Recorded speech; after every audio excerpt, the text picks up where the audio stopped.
है लोगों के लिए।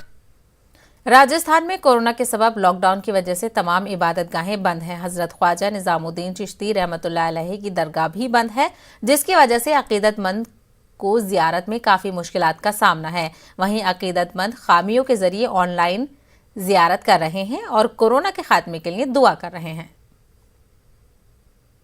90 की वजह से दरगाह शरीफ काफ़ी समय से बंद पड़ी हुई है। यहाँ पे ज़ायरीन लोग जैसे तैसे आ रहा है और आके दरबार शरीफ की बाहर चौखट को चूम के जा रहा है।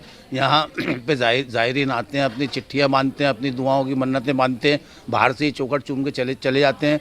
इससे यहाँ पर जो हज़ारों घरों का, हज़ारों परिवारों के ऊपर में आर्थिक संकट आया हुआ है, उसकी वजह से लोगों को काफ़ी परेशानियों का सामना करना पड़ा है। लोगों को खाने पीने और अपने राशन सामग्री की वजह से काफ़ी नुकसान और हानियाँ पहुँच रही हैं। इसको देखते हुए दरगाह शरीफ खुलने से हज़ारों परिवारों का रोज़ी रोटी के ऊपर में असर पड़ा है। तो ये दरबार शरीफ अगर खुलता है तो हज़ारों परिवार रोज़ी रोटी से मुहैया होते हैं।